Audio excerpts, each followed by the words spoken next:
And beginning right where we left off, folks. Right where we left off. Wow, where did the time go? I'm not sure if it's because I'm having so much fun with you all, or because the story is particularly enticing, but I feel like I could almost keep going. Here, here.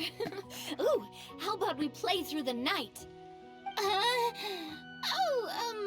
I'm not sure I'll have enough energy for that. Yeah, that won't work for me either. Lynette will give me an earful if I get home too late. I understand how you feel, Navia, but we have to change venues for the next part of the story anyway. Huh? Another location? Mm-hmm. There's a special note for the GM at the end of this section that says to proceed to an indoor set for the next part of the script. Whoa, they really pulled out all the stops for this new script. Well, even if we end the game for the day, we can still stay a little longer and hear Chlorinde finish her story, right? Paimon wants to hear more about the history of the hunters. Something tells me you just want to finish the free desserts before we break for the day. That's just a coincidence, okay? Besides, to Paimon, not finishing free food feels even worse than having to buy her own. And anyway, Paimon really does want to hear more about Clorinde's master. Well...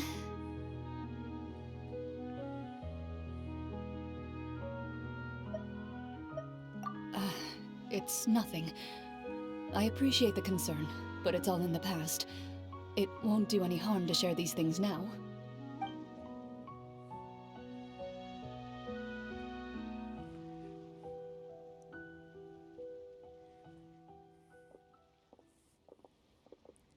My earliest memories are of living with Master. According to her, she saved me from certain people of ill repute. My birth parents had left me behind some time before that. What a heavy beginning for a life story. Master was a fascinating individual, if inexperienced in the ways of raising children. My first ever toy was a short sword. Although I suppose it wasn't so much a toy as something Master removed from her waist and handed to a noisy child in need of distraction. Oh wait, so she handed an actual sword to a child? Isn't that dangerous? Did you hurt yourself? Of course I did. I cut my palm and bled quite a lot. But Master was not concerned. She just stood there and casually lectured me about it. See, that's what you get for not holding the sword properly, she told me. She then crouched down next to me and said, "Give me your hand. I'll teach you to bandage this wound. After that, it's time to learn how to truly hold a blade." Excuse me for asking this, Chlorinde, but how old were you exactly when all this happened? Probably around, 3, give or take. 3? Isn't that when most kids are still struggling to hold a fork? As I said, Master was rather inexperienced in the ways of raising children. She believed trial and error was the best way to teach a child what they're capable of. I'm not so sure this is a question of experience. I didn't see anything wrong with her ways at the time. And anyway, children don't get to choose how they're raised. Oh, she did bring me back a pet from Liyue once. It was a Geovishap hatchling. A Geovishap hatchling? For a pet? That seems even more dangerous. What she said was this: make sure to get along, you two. If you really can't agree on something, just settle it with a fight. Whoever loses is the real pet. And how old were you when this happened? 5. Well, did you win? No, I lost. So, you're saying you actually became the Geovishap's pet? Yes, but only for a week. By the end of that week, I defeated it in combat, and we've shared a cordial relationship ever since. That really doesn't sound like the kind of childhood someone should have. Later on, I gradually understood that Master most likely didn't know any other way to raise a child. She was a Marachose hunter, but I never heard her bring up her own parents. Thanks to her, I learned how to navigate the forest by the age of 6, and could hunt monsters in the wild by myself the year after that. Even though the training she subjected me to was strict, she always made sure to take me traveling when she had the time. We met many of her friends during those days. That was also how I met Mr. Callis and his family. I still remember the first time we met. You were too scared to join our picnic and hid behind Ms. Petronia the whole time. I still hadn't really met many children my age at that time, so I didn't know how to interact with others. After that, though, you started coming over a lot. You loved challenging people to shooting competitions, remember? I don't think many members of the Spina ever beat you in one of those. I had a lot of fun during those days. I enjoyed them too. Oh, do you remember that one time we went exploring around the Spina together? We overheard Papa call your master Fontane's Protector of Justice. We tried to pretend like we never heard anything, but you nearly let it slip that one time.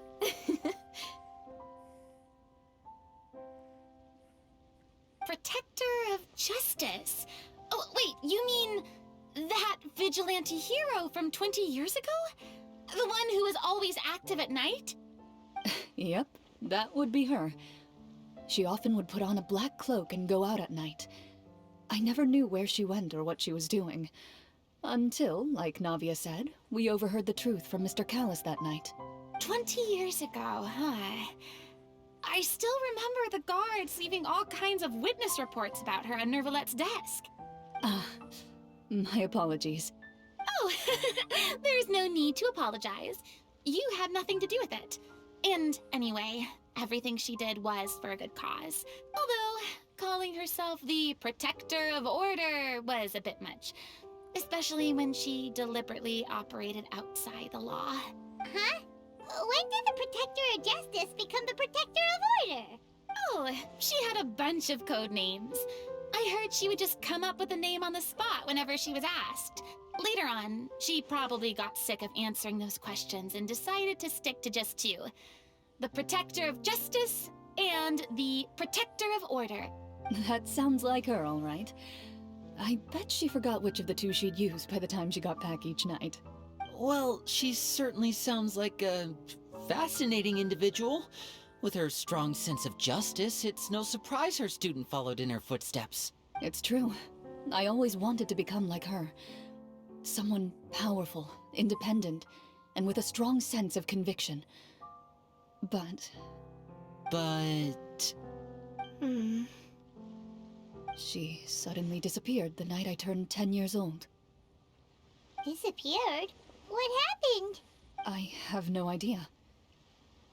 She didn't even leave a note. I was never able to find out where she went. That night, I was celebrating my birthday at Navia's house. But Master never came to pick me up. When I returned home on my own, it was to an empty house. When she still didn't appear after a few days, I went to Mr. Callis's house to ask about her whereabouts, but he only shook his head. Papa probably didn't know either. I know he sent a few people to investigate the matter in secret, but they never found any credible leads. Don't worry, I understand. To be perfectly honest, given Master's personality and way of doing things, it all made a lot of sense. If I had to guess, I'd say she probably used it as an opportunity to force me to become independent.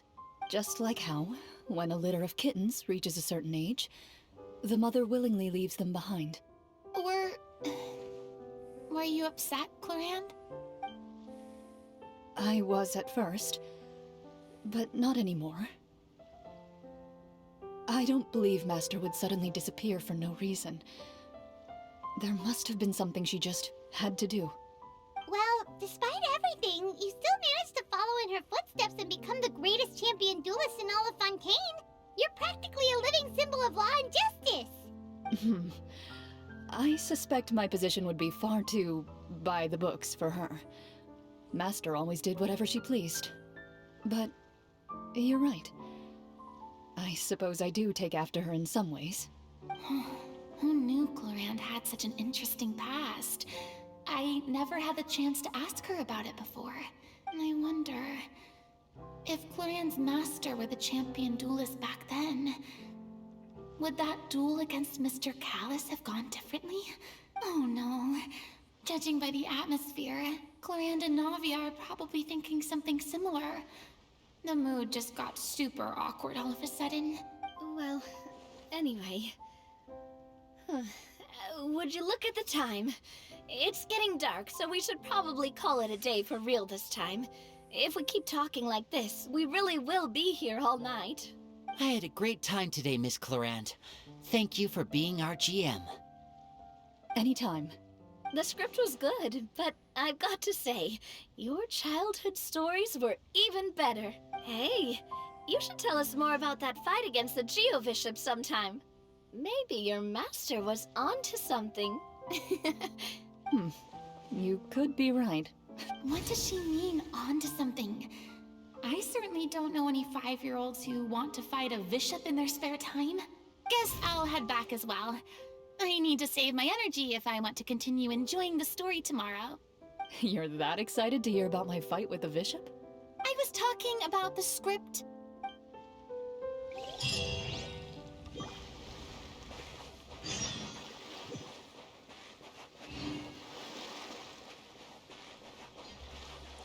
Do, do, do, do, do, do.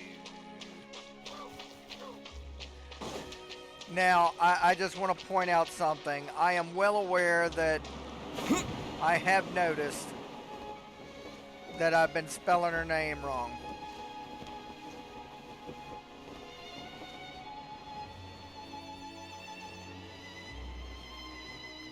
That's on me because I work a lot with chlorine, and that's the way chlorine is spelled. So, bah. We're gonna wind time here in a minute. But I do want to collect up all this stuff out here first.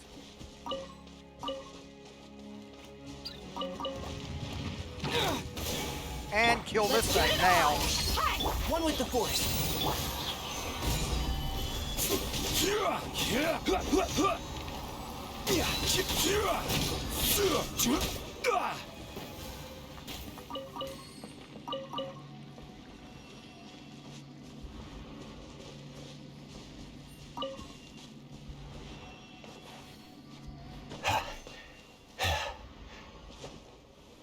Take a breather, my friend.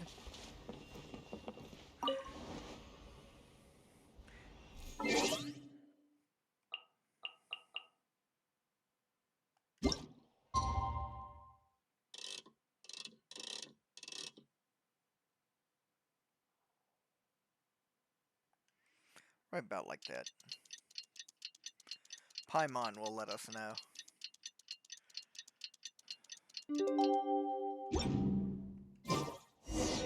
Let's go meet up with the group! Paimon's really looking forward to today's story. Whoa, that's a hell of a distance.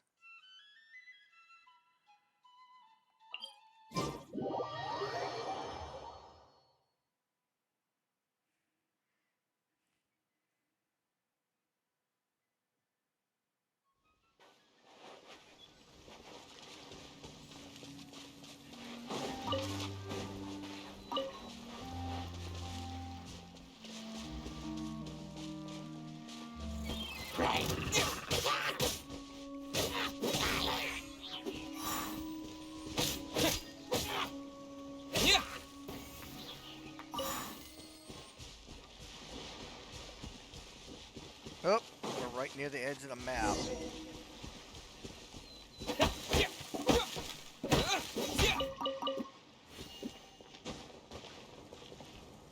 Right here?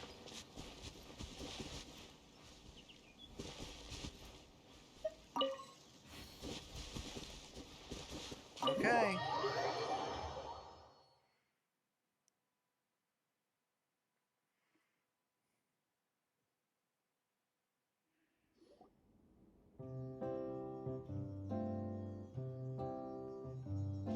Looks like everyone's here.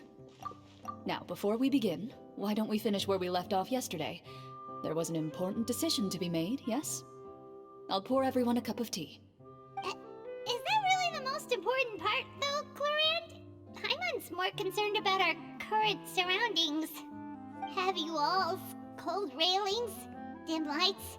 This is obviously supposed to be a prison. I admire the work put into the set. Still, it's obvious the scriptwriter has never paid a visit to the fortress of Meripede. So the set is going to be a part of the script? Unfortunately, that is something I can neither confirm nor deny. Anyone think Clorinde's smile is starting to look kinda scary? Well, whatever happens, we'll just have to push on. But first, we should really figure out what to do with this treasure. If we're worried about arousing suspicion because of our identity, why don't we give ourselves a different name, just like Clorinde's master did? Yeah, it might be better to keep a low profile. As long as we're helping people, it doesn't matter who we are or what we're called. Staring at me won't get you anywhere. Or did you want some more tea? Oh, Paimon's good. Thanks. Why aren't you saying anything, Navia? Wait, what's that next to you? Oh, this is the short sword Chlorinde mentioned last night. I found it. Huh. I'm surprised you managed to track it down after all this time. Well, I made sure to take good care of it, considering the circumstances in which you gave it to me. Of course I had to keep it safe. Anyway, where were we? Oh, right. I was just thinking about all the potential ways for us to break out of prison. We could dig a tunnel, or try to bribe the guards. Wait, we haven't been thrown into prison yet, have we? Well, it's only a matter of time. It pays to be prepared. Just like how you should always have an umbrella on hand, even when it's sunny. Alright, Paimon's made up her mind. Let's just give the treasure away. Paimon may have wanted to keep it, but if it's going to land us in prison somehow, Paimon will be too upset to enjoy her snacks.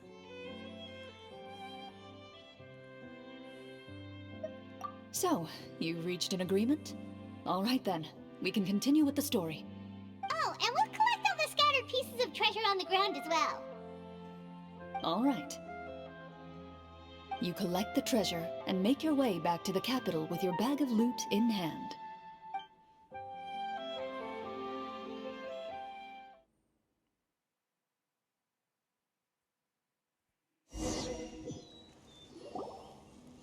The city is still shrouded in a gloomy, oppressive atmosphere, but your spirits are surprisingly high. In places where sunlight struggles to reach, you generously share your wealth with the children, the elderly, and the poor in urgent need of help. Thank you, kind soul. The elderly woman's look of gratitude follows you as you walk away, her eyes never leaving your back until you move entirely out of sight. However, there's still quite a bit of Mora remaining. It appears you haven't made much progress. She's probably trying to tell us to speed this up. We need to hurry up so we can address the sorcerer problem. Should we go find that man again at the square? He seemed like a pretty responsible guy. I'm sure he knows the people here far better than us. Oh, good idea! Just as you start to make way to the square, intent on finding the man again, there's a voice.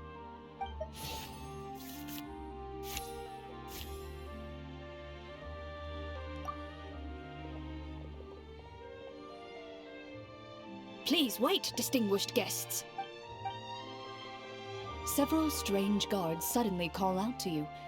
They run forward to meet you and proceed to politely pay their respects. Greetings, gentlemen. Are we being invited for afternoon tea? Surely you jest, my lady. That would not be our place. It is His Excellency the King who requests to meet with you. Please come with us.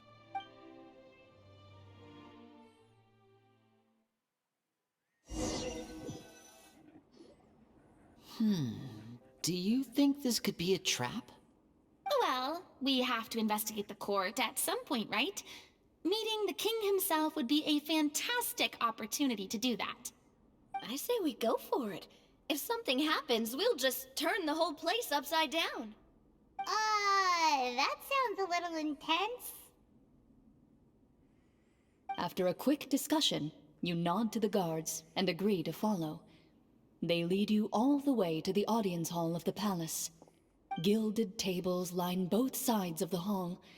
The space itself is adorned with all manner of expensive antiques, glass shelves, and silver candlesticks. The items appear quite ordinary in size and dimension, yet their presence somehow makes the emptiness of the hall feel even more surreal and ominous. Wow, it's so luxurious! The elderly king, clad in a magnificent robe, sits upon the deep crimson throne before you. He wears above his head a majestic crown, with a gemstone the size of a bird's egg set right at the very front. As you observe it, you see a complex pattern of light reflect off its surface. Ahem. They're here, Your Majesty. A man dressed in dark clothes, likely a minister, shields his mouth with his hands and bends down to whisper a few words to the king. After a moment, he lowers his hands and stands back up. His gaze shifts to fixate on your group, but he does not move from his place at the king's side. The king does not appear entirely aware of his surroundings. The man by his side, though. We should keep a close eye on him. The king remains still and says nothing. The minister is the one who speaks. Esteemed guests, allow me to thank you for coming to our faraway kingdom. Unfortunately, His Majesty the King finds himself quite exhausted from work. So please allow me, his Prime Minister, to welcome you in his stead. I've heard tell that your group, the Marechaussee Hunters, used your exceptional ability with the sword to repel the monsters near the capital. Such a great deed deserves to be rewarded. However, seeing that I was not fortunate enough to observe such a feat with my own eyes, you'll forgive me for seeking to verify the truth by speaking to you myself. Well, we've got nothing to hide. You brought us here to talk, right? So we'll just explain what happened.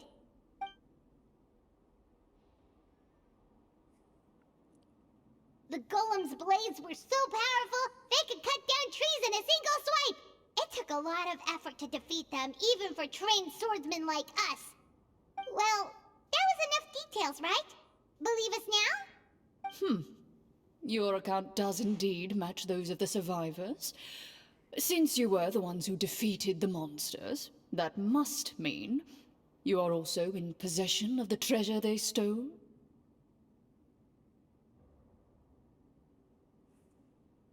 Well, we did take the treasure, but... How did he know about the treasure? Then I must ask that you return it at once. It belongs to the kingdom. Wait, but didn't you just say that our great deed deserved a reward? Shouldn't the treasure be considered a part of that? Yes, that was indeed what I said. But you seem to have forgotten a very important distinction. Only that which is freely given by the king can be considered a reward. Taking the rightful wealth of a kingdom without said permission, on the other hand, is a crime. But that's completely unreasonable. Yeah, that makes no sense! If it weren't for us, the treasure would still be buried underground somewhere! Maybe so, yet the fact remains. You tried to dispose of the treasure without reporting it to the court and without receiving permission, yes? What, no answer? Surely you're not insinuating that you, a group of legendary Marechaussee hunters, sought to take the treasure for yourselves? Well, what about the king? Is he just gonna let this guy talk for him the whole time? Clad in his magnificent robe, the king remains seated, with his hands resting on either side of the throne. His posture is rigid and unmoving. He stares forward with an empty look in his eyes, completely unmoved by the events before him. From the look of things, could the Prime Minister be the evil sorcerer? Or could both the king and the Prime Minister have fallen under the evil sorcerer's control? I would like to observe the number of guards stationed in the hall. The guards in the palace appear fully armed, their expressions solemn. Sensing the tense atmosphere in the room, they stand at the ready, each with a hand placed upon the hilt of their sword, as if prepared to draw their weapons and surround you at a moment's notice. Well, there goes my plan to turn the whole place upside down, I guess. It appears we've been visited by nothing more than a group of ill-intentioned imposters. What a pity. Guards, take them away and throw them in the dungeons.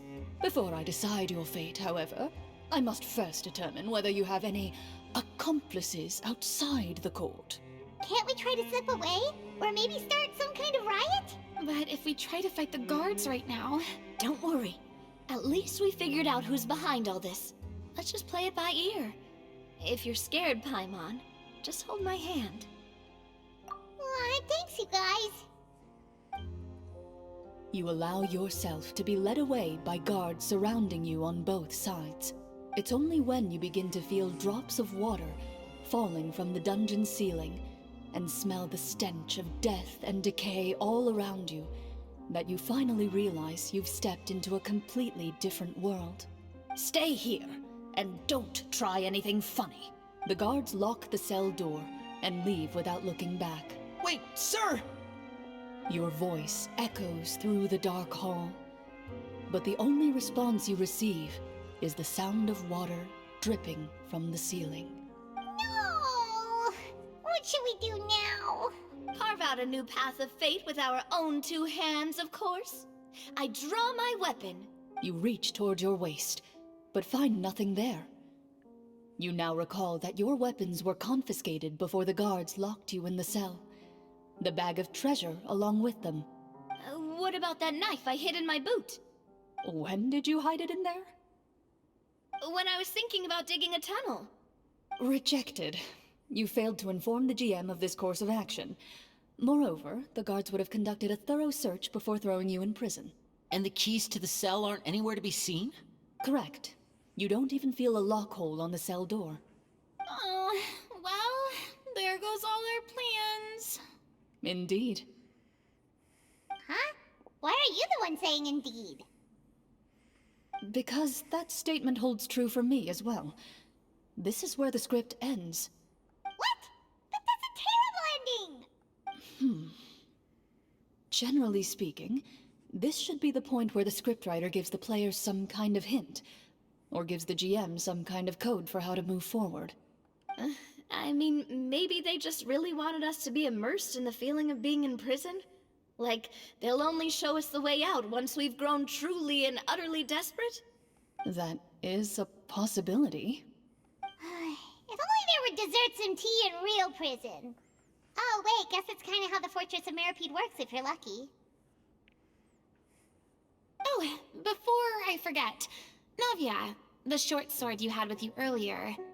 I took a closer look, and the craftsmanship doesn't appear to resemble anything from this era.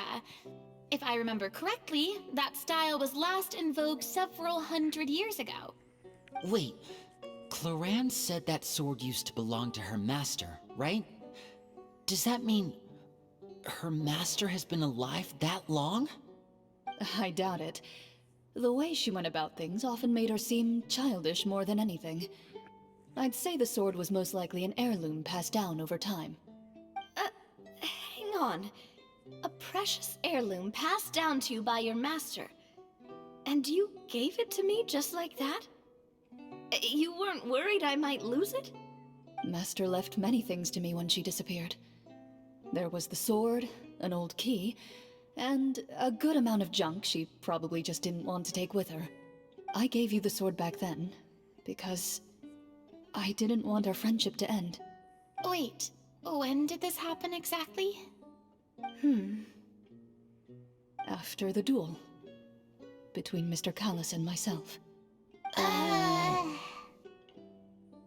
Before that, Chlorinde would have meals with us and even stay over at the Spina some days. She was on great terms with Papa as well. After the duel, though, there was a period of time where we simply didn't know how to face each other. She entrusted this sword to me, and never came back. We were both sad and conflicted, and totally overthinking everything as a result. Whenever I looked at this sword, I couldn't help but wonder if Miss Petronia had never introduced us to each other at that picnic. Maybe part of the sadness I was feeling could have been avoided.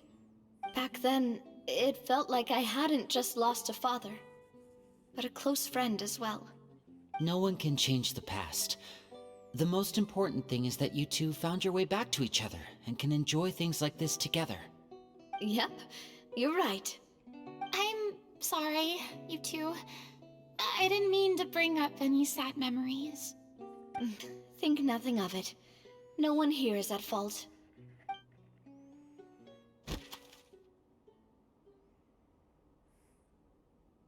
Huh?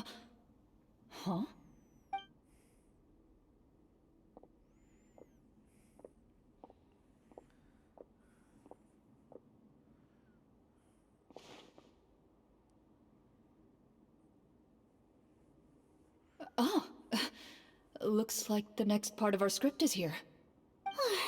Perfect timing.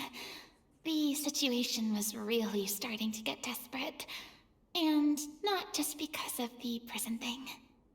From Chlorinde's face, Paimon really can't tell if it's good news or bad news.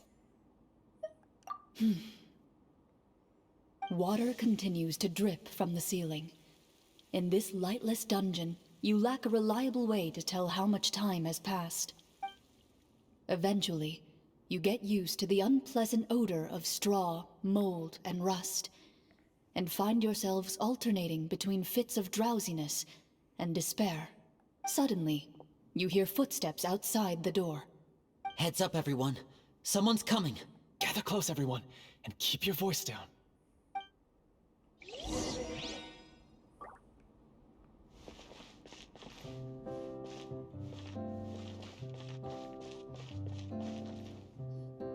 Who are you?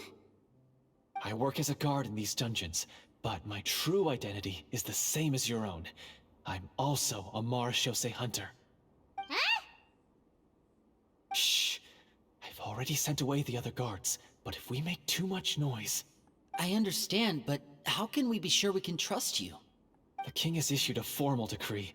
In light of the irrefutable proof of your crime, you're to be executed before tomorrow's sunrise. If you want to escape, it has to be now. Executed? We barely did anything! Monsters appearing at the same location as the treasure. Could this entire thing have been a trap? There will be time for speculation once we're out of here. As for my identity, I have no way to prove that to you just yet. Infiltrating the capital was difficult, and finding a chance to speak with you has taken a lot out of me. I could go on, but I think we can all agree that now is not the time for details.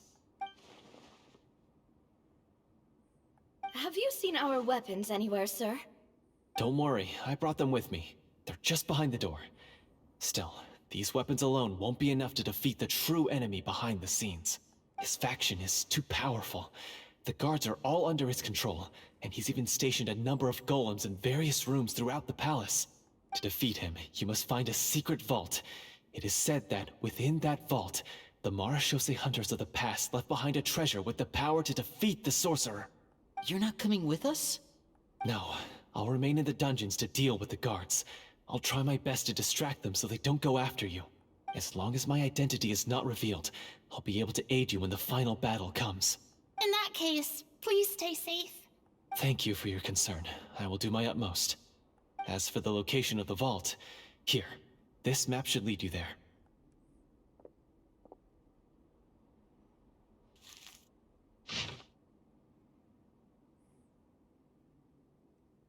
Got it.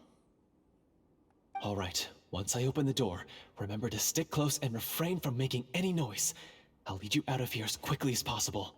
You now have the chance to restore the honor and legacy of the Marechaussee hunters. So please, get out there and reclaim what's ours. And be sure to exercise caution. With the help of the guard, you successfully escape the dungeons. Your sense of despair and anxiety both seem to fade, as you continue your quest.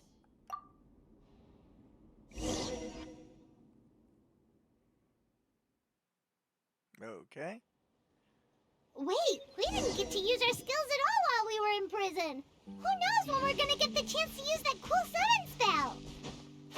That is a pity, but we can only continue to move forward.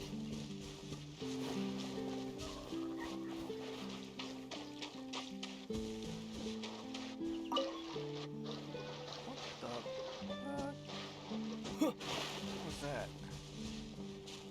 Oh, it's that thing.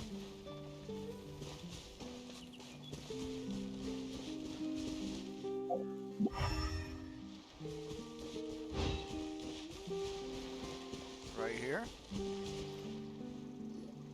This should be the place marked on the map. This bit of rock certainly looks suspicious. Well, I'd say an investigation's in order then. Plus, if all else fails, we can just blow it up. Wow, you really meant that! Before you lies a serene stretch of open water, its surface shimmering a brilliant shade of sapphire blue. Well, guess this means it's time for a swim!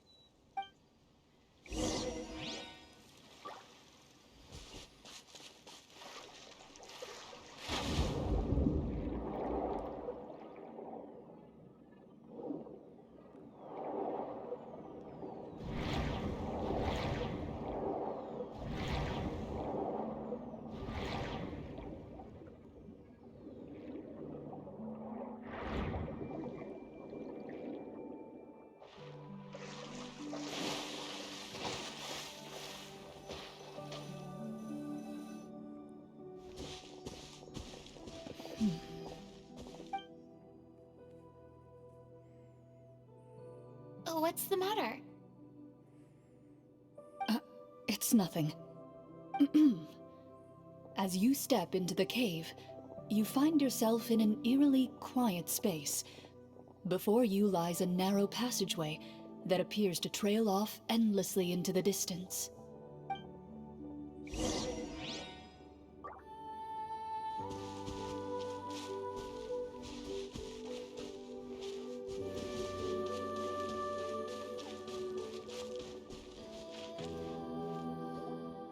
Wow, this must be where the treasure is hidden!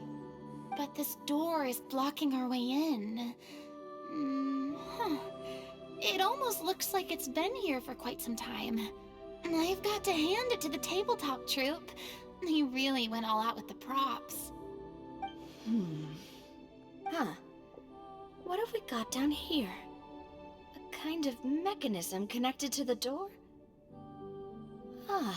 It looks like we might have to arrange it into a certain pattern. A pattern on a stone door. That's something Master mentioned before. Is something wrong, Chlorinde? After a long, difficult journey, you finally arrive at the location indicated by your map. It appears to be an ancient site of some sort, where treasure likely awaits. Your surroundings are exceedingly quiet and serene, as if the secret that slumbers here has never once been disturbed. If you listen closely, you can almost convince yourself you can hear the sound of its calm, gentle breathing. That description makes Paimon feel kinda bad for disturbing this place. We're doing this for the sake of the people, to free them from the evil sorcerer. I say it's time for this treasure to once again see the light of day. Linny's right. We need to keep going. The future of the kingdom depends on it. The next part of the story requires us to solve the puzzle, right? Let's start exploring the area. Yes, that should be fine. Something feels off about all this. Guess I'll just have to improvise.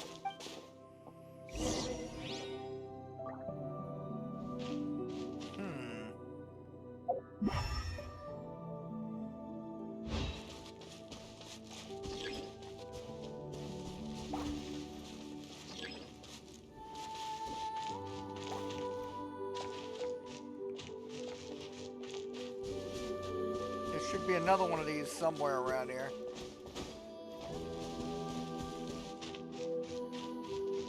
Oh, I found something.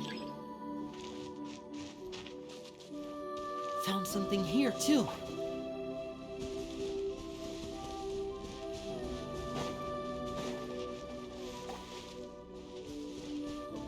other one was over. Where the Same hell was the here. other one?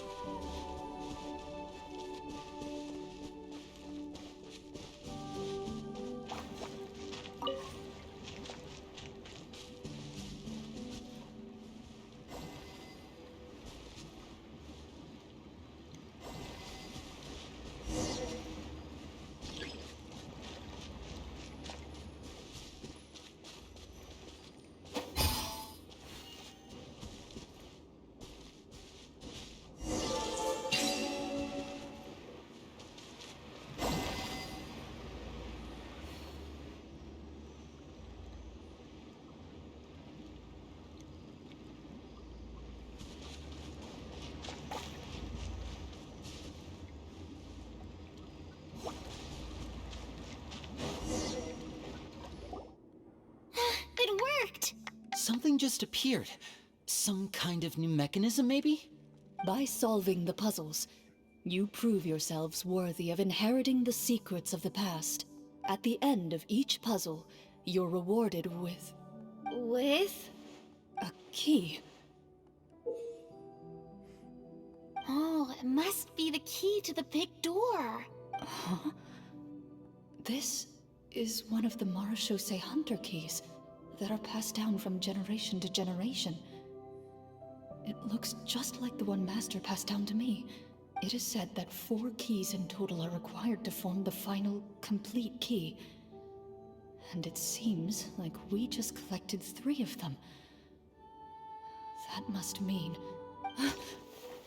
Huh? What's wrong? You hear a few strange noises. Suddenly, all the torches in the ruin go out at once. Huh? What's going on? Did we fall into another trap? For the sake of immersion, please close your eyes, everyone. Without the torches, the space is now completely dark, and you cannot see anything.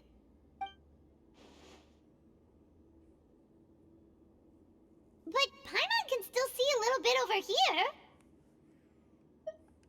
Oh, right, sorry.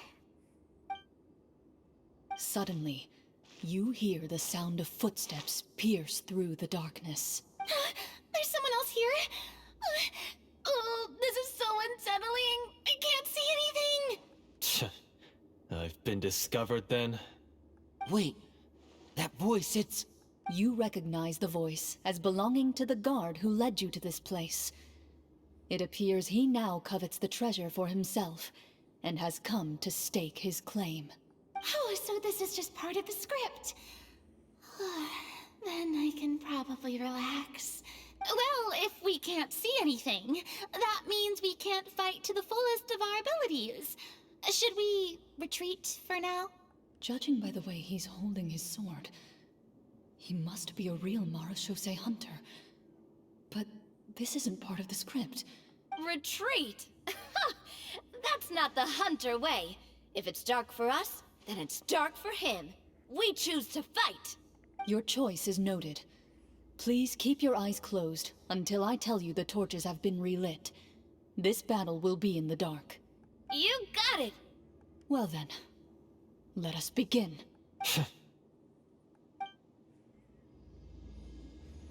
Time to do this.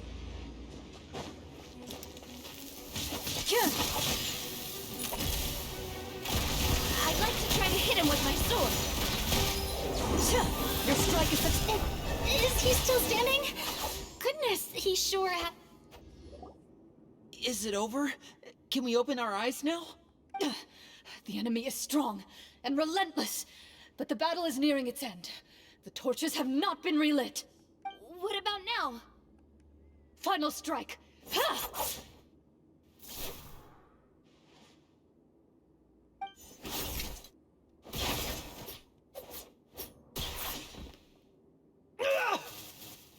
Oh, well, did we get him?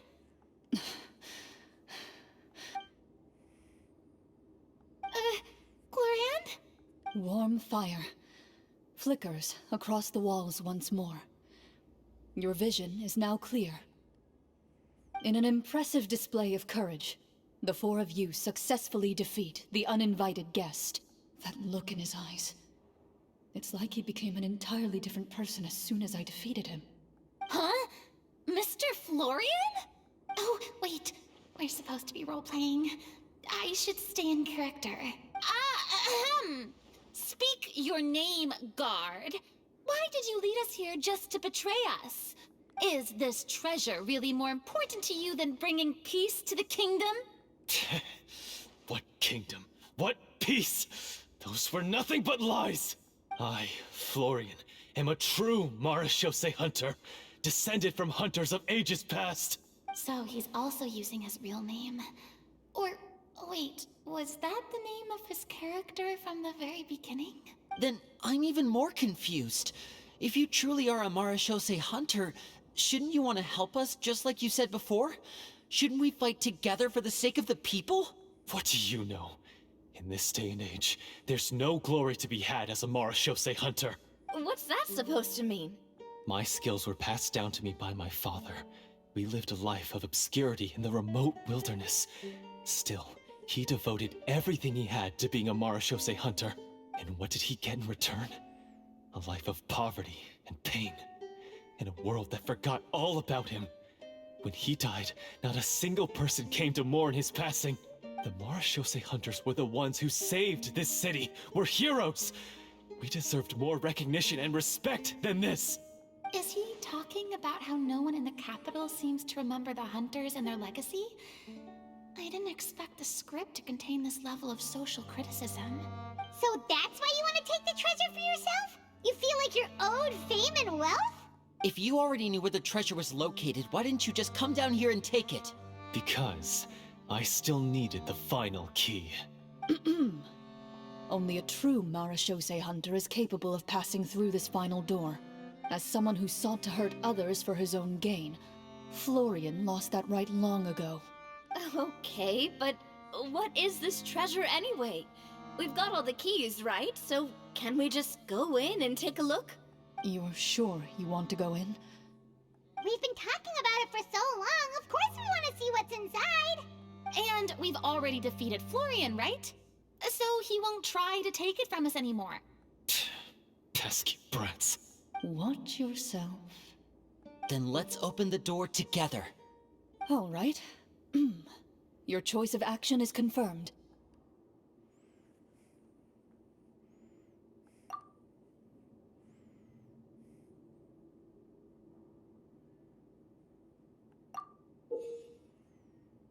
Before you, the door to the treasure, sealed and undisturbed for more than 100 years, finally swings open. You hear the shrill wail of the door hinge as it rotates for the first time after years of disuse, almost like a sleeping giant letting out an extended yawn. You get the impression that the secrets buried behind this door might be just as heavy as the sound you just heard.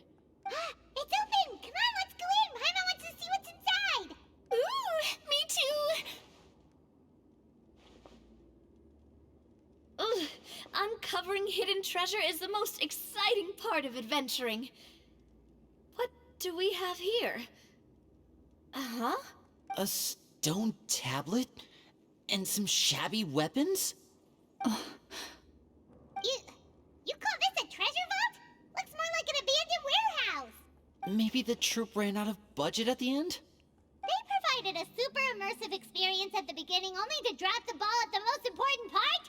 They could have at least filled this place with cardboard mora or something! Wait, I get it now. Paimon, this is the real Marechaussee hunter treasure.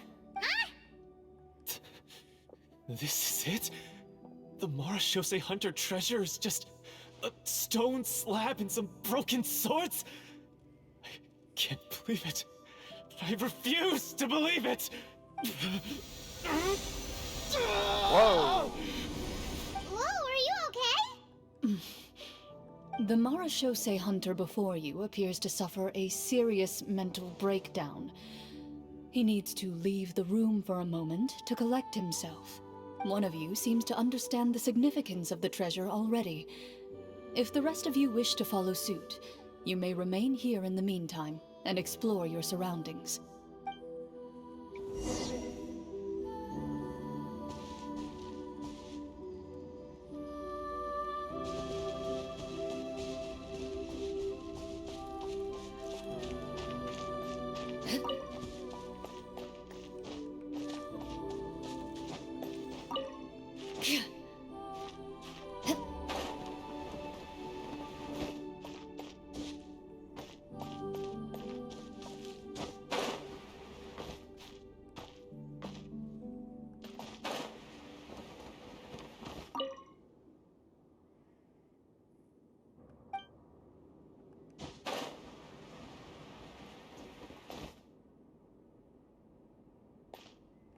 What is the treasure supposed to be?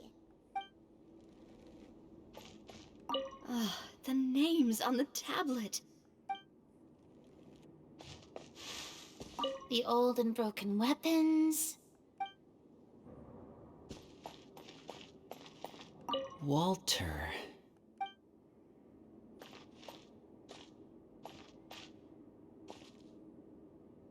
Bows.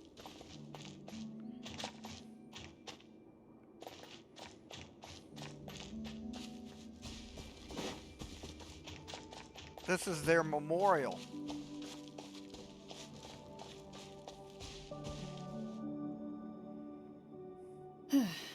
So, how are you doing? Feeling any better? What just happened? Do you remember how you got here? Or what happened to your body just now? I remember now. I brought you here because I wanted to... The explosives in the cave! You mean these? Huh? How did you... I could tell something was off the moment I stepped into this cave, so I kept an eye out. I've already dismantled the whole thing. So the strongest champion duelist in all of Fontaine saved the day once again. Guess I shouldn't be surprised. It would seem your skills as a Marechaussee hunter are as sharp as ever. I deserve some answers, don't you think? Tell me why you wanted to lure me here. Everything you said earlier sounded like the truth. Luckily, your monologue was dramatic enough to convince my friends you were just role-playing. I don't know. I just always felt like there was something in my heart that didn't belong to me. Something agitated and angry. Who knows? Maybe it was my own anger all along. I could never really tell. The feelings about my father and the other Marechaussee hunters are real. It just wasn't fair. I was angry, bitter that no one remembered them or praised their accomplishments. I don't know when it started, but at some point, my anger came to completely consume me. At that point, I remembered the legend my father used to tell me. The one about the treasure. But if the treasure was all you cared about, why plant all those explosives? Wouldn't they just destroy the treasure and bury you along with it? I can't remember. My head is a mess. It felt like there was this voice telling me to eliminate the hunters, but now it's gone. From your description, I suspect you were dealing with a devorator. Devorator? Oh, your master... your father, I mean, never talked about it? It was a kind of monster that was active several centuries ago. No, I've heard of it. I'm just not sure why you suddenly... Wait, it can't be. The seal! The seal?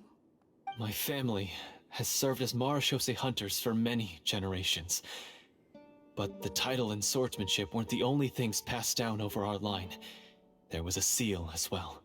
My father instructed me to always watch over that seal and maintain it regularly.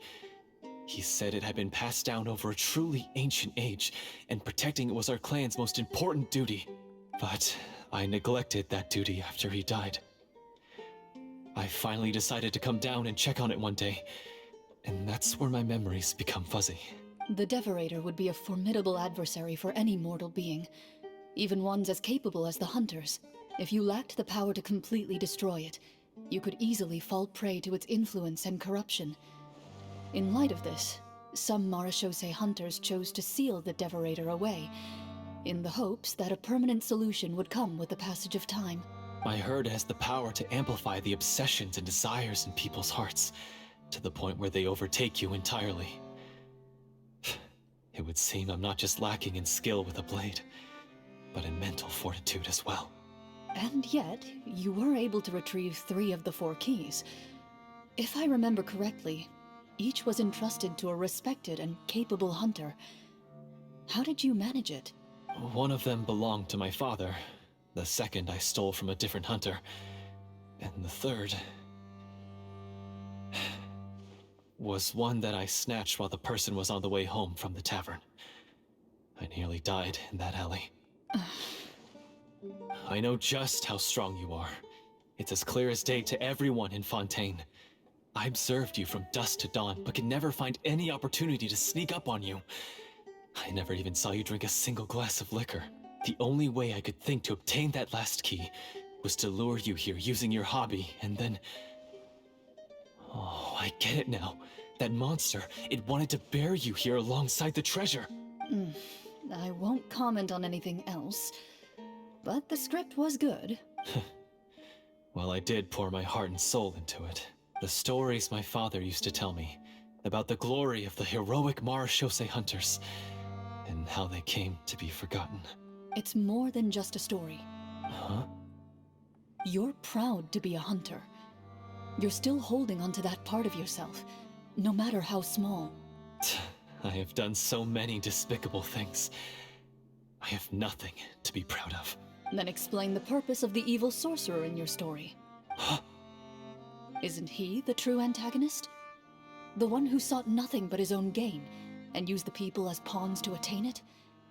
In your heart of hearts, he was the one you truly wanted to defeat.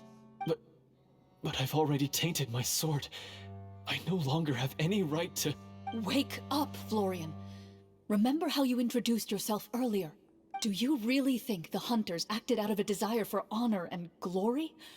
Or to be loved and acknowledged by the people? What did your father teach you about our order? You do not wield your sword for yourself, but to protect those you serve. There's nothing special about a blade. It's the intentions of the wielder that matter above all else. Do you still not understand? Even after seeing the treasure for yourself? The contents of that room, they represent the true legacy the hunters left behind. You're right. I am a Marachose hunter. It's time for me to redeem, no, to finally serve the people I vowed to protect all along. I wouldn't be so quick to push aside the need for redemption. I know. That's a charge I won't bother to defend myself against. Good. Then, come with me, and help me see the script through to the end. Huh? See the script through to the end? But there's no more script left. Never finished it, huh? No, I mean, I wrote the script with the sole purpose of luring you all here. There was no reason to write beyond this point. Then we'll just have to keep writing it. The evil sorcerer still needs to be defeated. You mean the Devorator? Are you saying I have to make up the rest of the script as we go along? Is that really so hard? You've already written most of it. Surely you can write an ending where the hunters win and justice prevails. I'll be there to help you too. You aren't afraid your party will fall into danger? I know what my friends are capable of, and they're all quite skilled. Besides, I need their help. Then, are you going to tell them the truth about all this? I don't intend to spoil the fun. Sometimes, protecting dreams and fantasies is more important than exposing the truth. Don't you think?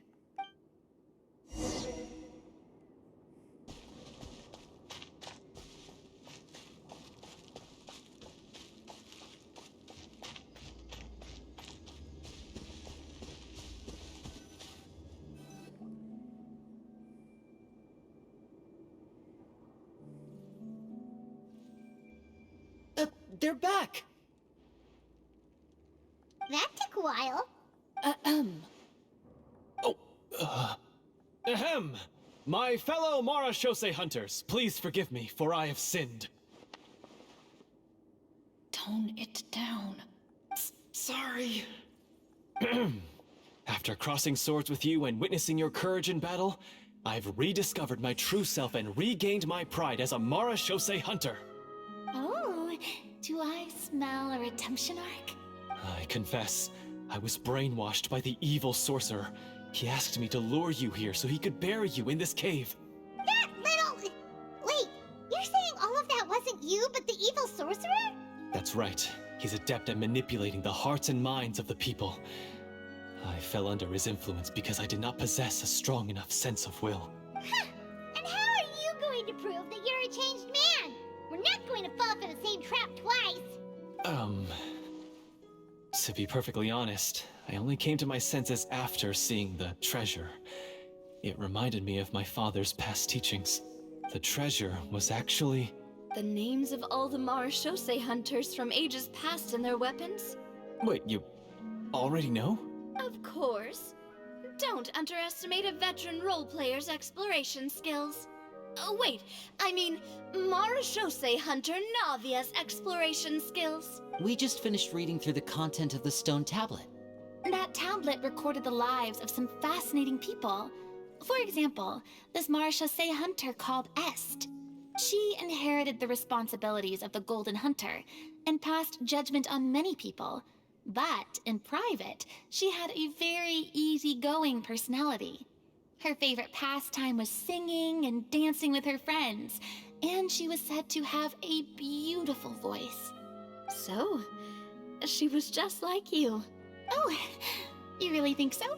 Well, when you put it that way, I suppose I also have a few things in common with this Walter. Working as an executioner, he supposedly used a countless number of tricks to confound his enemies in battle. Oh, if only I could have seen the feats of magic he pulled off back then. Their lives were all so exciting. You could write so many cool books about their accomplishments. How could they have all been forgotten? Because they chose to be. To hunt monsters that only appear in the shadows, you must also operate in the dark. To be a Marashose hunter is to willingly give up on wealth and fame. Then this stone tablet must have been left behind by their companions. That's right. Few Marashose hunters ever revealed their identity to the public. They always protected the city from the shadows. The only time they spoke of their accomplishments would be at night, when they gathered with their fellow hunters in front of the bonfire to share stories of the monsters slain by their hand. So, this tablet was created not so that the hunters would be remembered by the people, but so that they would be remembered by each other. No wonder this place was so well hidden. You regard the stone tablet in solemn silence. The names of your comrades etched onto its surface serve as a reminder that you are never truly alone. The tablet proves that, although a hunter walks a shrouded path, it is not a solitary one. There will always be those who walk beside you, a fact that remains as true today as in ages long past. Their legacies shall continue to be passed down from generation to generation, as everlasting as the stone onto which their names are carved. Father, you once told me that I should seek out the treasure if I ever became lost. So this is what you wanted me to find.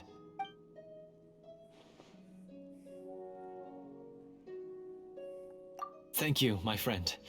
You are very kind.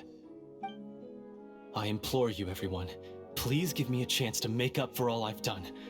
Allow me to fight alongside you and defeat the evil sorcerer that threatens the peace and prosperity of everyone in this kingdom. Well, I say we let you join. Sounds good to me too. Everyone makes mistakes. What matters is what you do to make up for them. I have no objections, but... Mr. Florian, do you even know how to defeat the evil sorcerer? When he took over my mind, I gained some insight into his thoughts.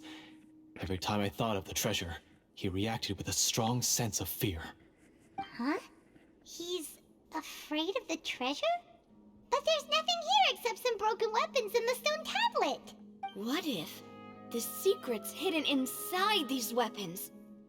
GM, permission to investigate.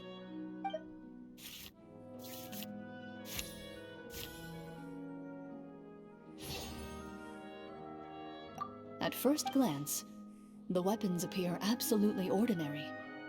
But as you observe them, you notice a faint energy emanating from within. These blades have slain countless monsters. Though it's been a long time since they were used in battle, their edges remain sharp, as if they're simply waiting for the next worthy hunter to carry on their legacy. So basically, take these with us, right?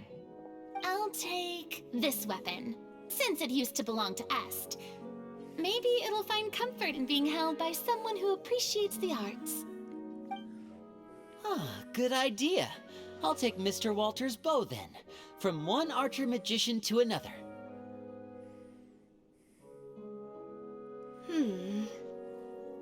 Paimon's gonna pick a cool weapon too!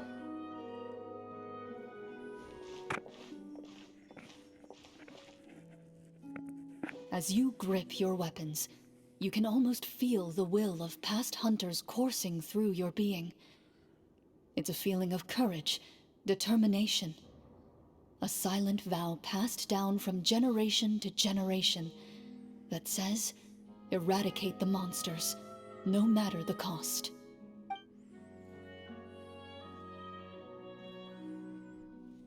Mr. Florian, do you know where to find the evil sorcerer? I was able to see his surroundings when our minds were connected. I believe he's currently hiding out at the church in the kingdom. We must be extremely careful. He's spent so long living among monsters that he's now taken the form of one. He will not be easily defeated. Then why don't we explore some more and try to find some higher level gear? We don't want to just fight him and lose, right? No, we have to strike now. He was greatly weakened when I managed to break out of his control. If we let him rest, he might have time to escape. I agree with Mr. Florian. We've got to act while we have the advantage. Don't forget, the people of the capital are counting on us. Yeah, now that we've got a plan, there's no point in waiting. The longer this drags on, the worse it will be for everybody. Yes, that's what's called... Yes, that's exactly right. Alright, you've persuaded Paimon. Mr. Florian, please, lead the way. Of course. Follow me. He had to set up so many scenes today, and now he has to join in for this last part. I really don't envy his job. Finally, you decide to slay the evil sorcerer and bring peace back to the kingdom once and for all. As you walk away, you feel the gaze of the stone tablet at your back, as if all the hunters of the past are wishing you success in the battle ahead and awaiting your triumphant return.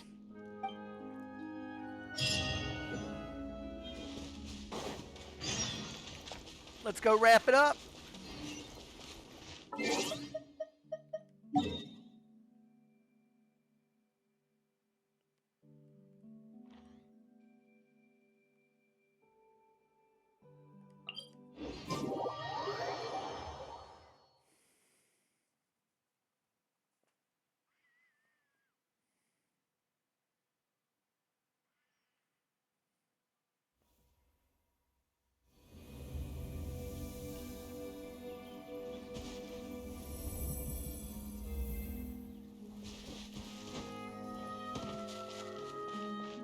And what the heck, we got resin. Let's kick this thing out of the way. It's right here.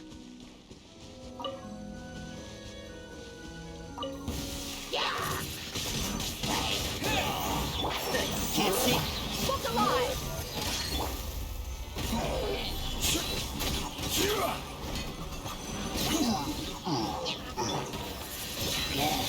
Wind blade! With the wind!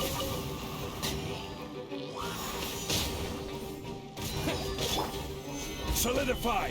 This is order!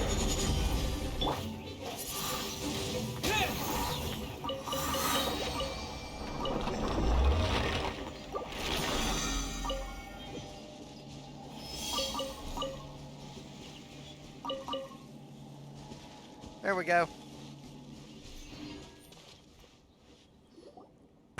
Finally, you arrive at the church Florian described. As you approach, an ominous aura surrounds you. You get the sense that your enemy is close at hand. How strange. This uneasy feeling seems so real. How did they manage that? Now, it is time for the final battle. Let's go!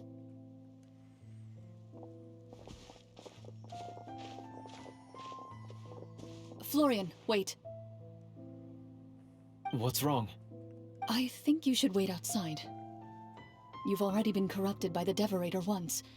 It could easily re-enter your mind and take control of your body. I don't think it's a good idea for you to be this close. If it corrupts you again, it's possible you might take on a new form entirely. That's exactly why I have to go. Why I should be at the very front. You mean... Yes.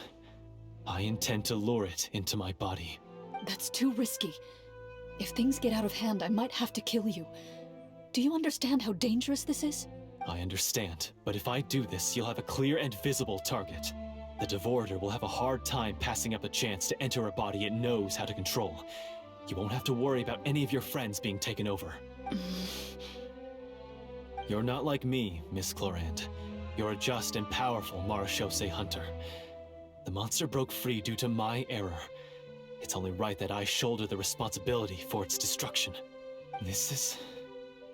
something that I have to do. Consider it a duel to restore my honor. My only request is that you give it your all. I understand. Then, as a champion duelist, I hereby accept your request for a duel, and extend to you my most sincere regards. Thank you. The battle is now upon us. Let the Devorator once again tremble under the blade of the Marechaussee hunters.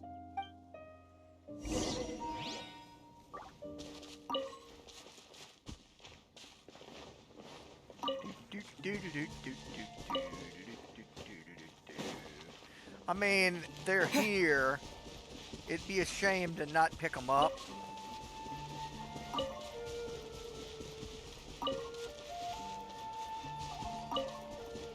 There we go, that's fine.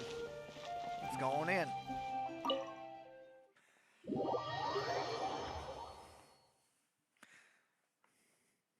Is it a full domain, or do we go right into the boss fight? Huh?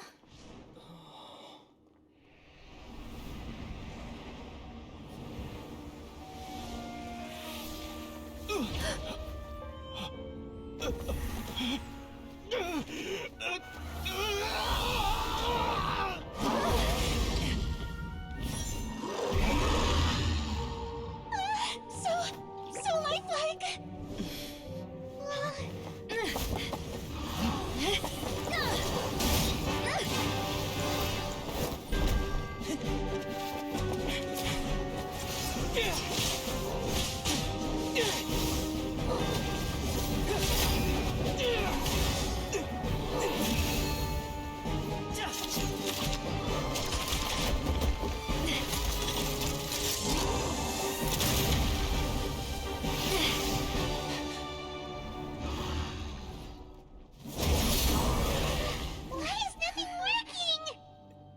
This foe is not invincible.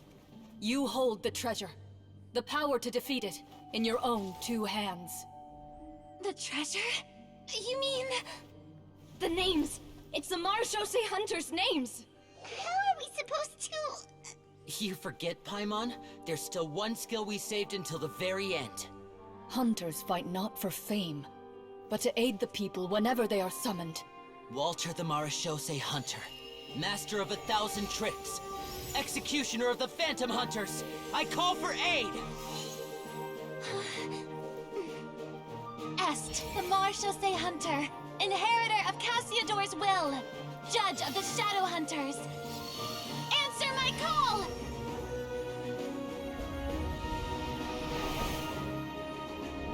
Petronia, protector of justice and order, the hunter I respect the most. Thank you for saving my friend, the best one I'll ever know.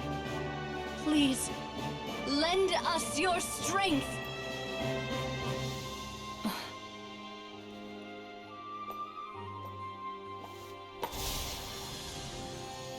We have come to answer your summons.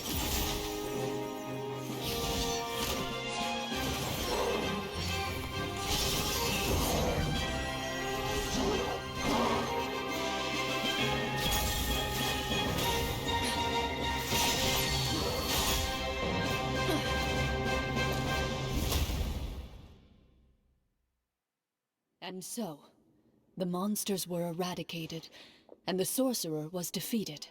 Peace soon returned to the capital. Those in the court, manipulated by the sorcerer, also recognized the errors of their ways. Some remembered the names of the heroes who saved their kingdom, but others simply continued their lives none the wiser. Such is the story of the Marechaussee Hunters. They pursue the phantoms in the darkness and exterminate all who pose a threat. They will always protect the city and those within it, even should all memory of their accomplishments be forgotten by the very people they serve.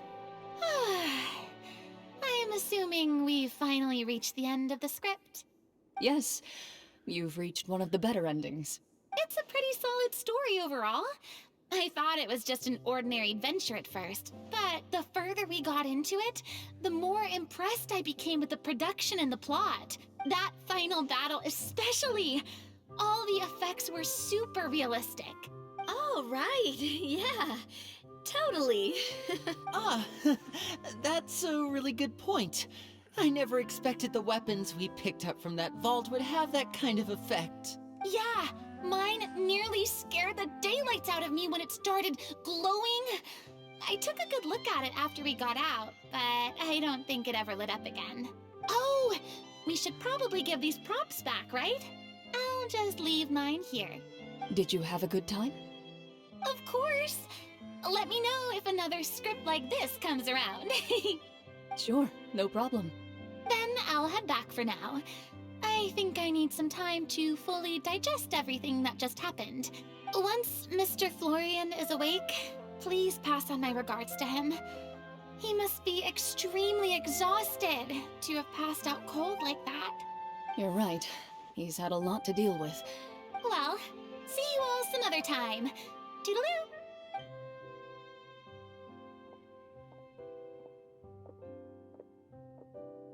Okay, so, can I ask now? I think it should be fine, yeah. What in the world was going on back there? So you saw through all of that? That time in the cave when you told us to close our eyes, it'd be weirder if we didn't notice anything. I was dying of curiosity the entire time. I mean, you did a pretty bang-up job of pretending nothing had gone wrong. Farina actually looked like she thought all of it was planned. Guess none of us wanted to be the one to break the illusion. What are you all talking about? Oh, wait. Don't tell me Paimon never... No, this is all my fault. It's not too late to cover your ears. Here, Paimon, I'll do it for you. Bit late for that, don't you think? You're saying everything that happened back there wasn't actually part of the script? It's probably more accurate to say this was never a real scripted story to begin with. What? So loud. My head. Hey, you! Get up right now and explain yourself! No shaking, please! Oh, my head. Did Paimon just hear that right? You guys made up that whole last part on the spot? It's not nice to lie to people, but Paimon's got to admit that was a really good story, Florian. Oh, and nice improvisation, Chlorinde! Yeah, it was like watching a magician improvise a spectacular magic trick after forgetting an important prop. If Paimon knew something was wrong with that vault, she would have floated straight in the opposite direction. Everything was under control. As if you've ever described a situation as being out of control. I'm pretty sure any situation you consider to be easy to handle would scare a reasonable person half to death. Guess I'm just used to it. You must run into a lot of unexpected situations then. That explains why you're so good at coming up with things on the spot. As for you, Florian, I know there's no excuse for what I did. I'll turn myself into the guards at once, confess my crimes, and accept any punishment that comes my way. I would say you've already suffered more than enough. What? You may have been blinded by fame and fortune in the beginning, but your actions during the final battle had proven you to be a true marechaussee hunter. You'll be far more used to the city above ground than below. Your job as a hunter is more important. But... Of course, you'll still need to take the keys and pay a personal visit to the 2 hunters you wronged. Prepare to accept any terms they give you as well. Yes, of course. As far as I'm concerned, though, your showing in the duel was enough to prove your honor. Then I'll do exactly as you said. I'll go return those 2 keys right now. Thank you so much, everyone. I'll do my best to prove myself worthy of the second chance you've given me. I swear this on my name and honor as a marechaussee hunter. Until we meet again, everyone.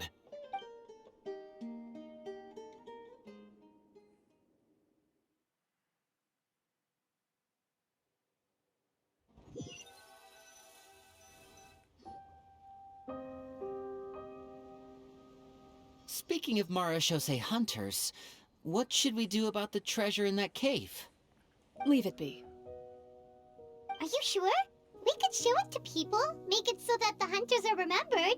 Don't you want that? No. Every name on that tablet made the same choice. All hunters know what the path entails. I am no exception. My identity as a marechaussee hunter is not something I need people to remember. I wish only to be recognized as a champion duelist. Nothing more. That's certainly very different from the path of a magician. Still, I admire your decision. Wait! Paimon just remembered something. If there were no special effects involved, why did our weapons begin to glow during the battle? That's because the marechaussee hunters of ages past would often imbue their weapons with special enchantments to suppress the monsters. Whenever a monster was nearby, their weapons would start to glow. Oh, so that's why they had an effect on that guy near the end. I really thought the summons were doing all the work. Well, I'm sure the summons were a part of it too. Oh? How so? This particular devorator probably hailed from the same era as the hunters we saw in the room. The names you recited all belonged to the bravest hunters. Countless monsters fell to their blades. That's likely why the devorator visibly reacted when you said them out loud. So the names held the power all along! Navia, everything you said during your summon. Huh? Oh, I meant what I said. I mean, it was true to my character, so yeah, I'm glad you heard it. Just don't make me repeat myself. It's embarrassing. I really appreciated those words. All right. Don't get all sentimental on me. Anyway, let's not talk about that anymore. I'm going to go on ahead. Don't fall too far behind now. She ran off! I should probably head back as well. This story was truly incredible. I might have to spend the whole night telling my siblings all about it. Goodbye. Traveler, should your name and deeds be forgotten, what do you think the significance of your journey will be? I suppose the significance would be the journey itself and the world we helped create. There's still value in the time I shared with everyone here, in the things we were able to accomplish, even if no one remembers them. A great answer. I'll remember it. Me? The marechaussee hunter says nothing in response to that question. Perhaps her answer lies in her silence. An unspoken vow left to echo through the night. The path she walks needs no explanation.